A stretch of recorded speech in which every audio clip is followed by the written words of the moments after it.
gentlemen, Yes or no? the return, guys, do you know the difference between a deportation order and a withholding order? Do you know the difference? Any of you, please. Do you? Well, we're not in the government. But you couldn't even spend 72 hours over the weekend learning the distinction, even though you've been writing and talking about it this whole time. Stephen, we're not going anywhere. On the gold cards. Just raise your hand. Does any of you know the difference between a deportation order and a withholding order? My question is, how do you know that he's a member of MS-13? The White House has repeatedly said, according to intelligence. By the way, according to our government and his government. In other words, his government has confirmed based on their own intelligence that he's a member of MS-13. First of all, do you dispute that he's an illegal alien? What's that? Do you dispute that he's an illegal alien? No. Okay. And do you dispute that as an illegal alien, we have the right to deport him? Going through he went through the legal process. So I want to be very. What I'm getting from this conversation, which is educational for me, is that not one person in the media knows the difference between a deportation order and a withholding order. Is that a fair statement? You're learning about this all for the first time right now? I guess so. Okay. So the deportation order means the judge has said he must be deported from the country. He has no right to remain here any longer. He must be removed from the country. So his only options are to be deported to his home country or another country. That's it. There's no other option. He doesn't get to stay here. He doesn't get to live here. He has no future here. He has no right to be here. He's an illegal alien. So when you keep saying return, because you've been spun up by the open borders advocates, you all seem to be operating under the illusion that he would be able to come to the United States and just continue to live here illegally. That's not an option available to him. His only choices in life are to live in El Salvador or to live in another country. That's it. There's no other option, legally or otherwise, because he came to our country illegally. Do you understand that?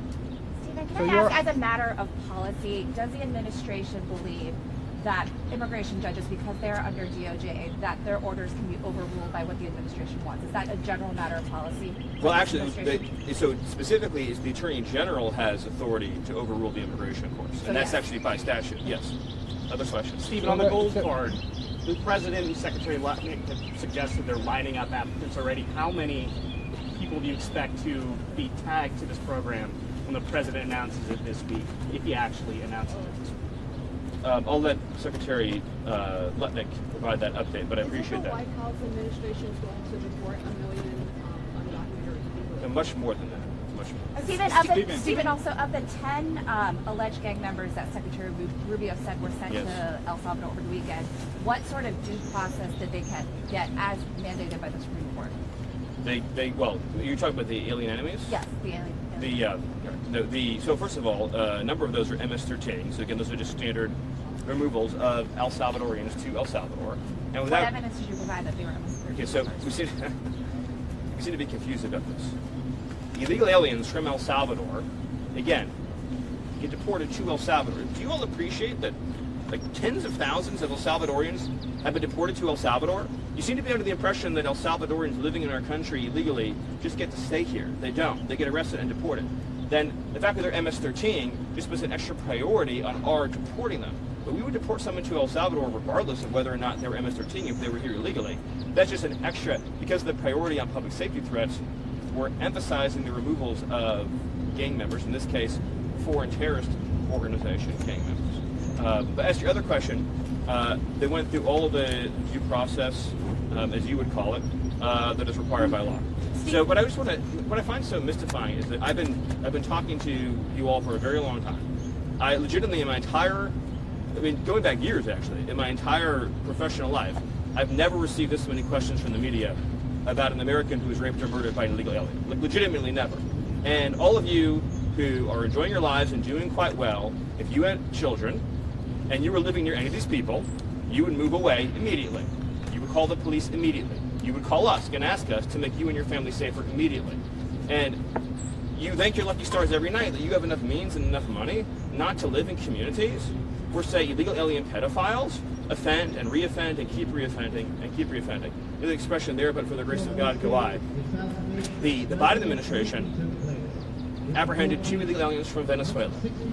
They were trained to Aragua. A lot more than 2, but the story I'm telling you is 2. And they decided they were entitled to an enormous amount of due process. And they didn't feel they had enough evidence to just deport them right away. So they put them on a monitoring system known as supervised release. You're familiar with this case. But a few weeks later, they kidnapped a young girl named Jocelyn Nungary, who was 12 years old at the time. I'm sure you've seen pictures of her. I mean, just the most perfect girl you could possibly imagine. And her mother loved her very much. She was tied up, savagely beaten, stripped naked, tortured to death, murdered. Her body was dumped into a lake.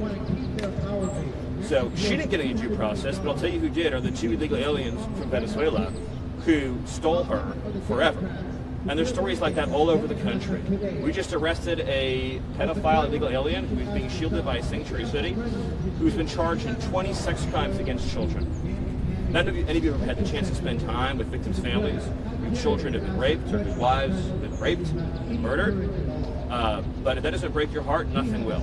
And I know that we have some people, like Taylor Lawrence, who fantasize about assassinations and things like that.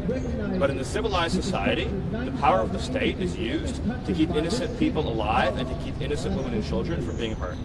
This administration is never going to apologize for using the power of the state to keep men, women, and children from being savagely murdered and beaten. If we release known and suspected MS-13 and trained to Aragua, and then there's another Jocelyn Nungary, then whose responsibility is that going to be? Do you think that we're going to sit around wringing our hands, wondering if, maybe we should, release this person, give them a little bit of extra time, give them a little bit extra chance to plead their case, and then what? They kidnap somebody, they slit their throat, they shoot them in the head, and we say, well, at least the illegal alien got due process. They're here illegally. The only place that they deserve to go is to some country other than our country. And it's not a statistic. These are real lives. These are real families. There's whole neighborhoods in Los Angeles controlled by illegal alien Mexican street gangs. Entire neighborhoods where you have to live in fear because of individuals here illegally engaged in extortion and crime. Not to mention the fentanyl. You have cartels that have functional control over the entire northern territory in Mexico who are pumping fentanyl, lacing our drugs with this chemical. Children are ending up dead. They're going out to a weekend party. They think they're taking something safe, and they get a heart attack and they die by the thousands. So we're not going to apologize for doing something about that. And I just wish we lived in a country where the media gave 1/10 a damn as much about Americans who were murdered and brutalized and savagely killed, beaten to death, as they did about whether illegal aliens that we all agree are illegal aliens should get 1 million days in court and 1 million trials and 1 million this and 1 million that. There's 15 million illegal aliens that violently enter the country. If every one of them got the trial that you're asking for, it would take us centuries to remove them. Centuries. We've been talking about this in 300-400 years. Their great-great-great-grandchildren would be the ones representing them in court. That's how long it would take. Illegal aliens who come to our country have to be removed, and they have to be removed quickly, and that is an essential component of having something that we like to call a country. Stephen, on the One matter, last question. on the Thank you. matter of visa restrictions, the president on his first day, the president on his first day in office signed an executive order calling on his administration, the Department of Homeland Security, State Department, DNI, to come up with a list of countries that did meet the United States' vetting standards and to potentially put full or partial visa restrictions on those countries. I just want to know what is the status of that report that was due to the administration last month? Do you have a list yet of countries? So the State Department has done the work that you're describing.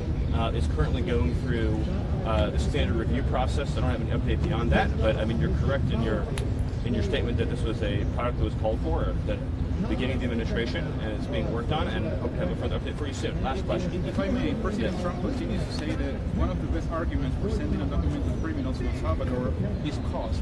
When it comes to this White House considering sending U.S. citizens to El Salvador because of being criminals, is that the same argument, cost?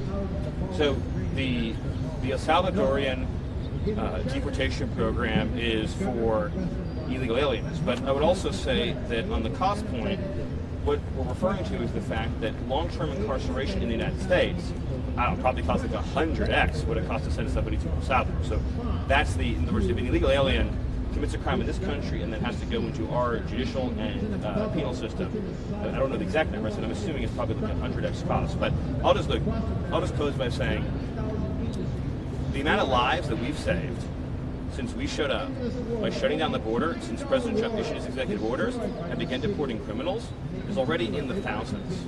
And by the way, we've been out looking for the 500,000 children that Biden trafficked into this country. The stories we've already uncovered of sex trafficking and labor trafficking and child abuse is beyond imagination. 500,000 minors were smuggled into this country under the last administration, and the administration not only didn't do anything to prevent it, in every way they funded it, subsidized it, facilitated it, supported it, contributed to it, that if any American citizen did these things, they'd be in jail for life. Thank you.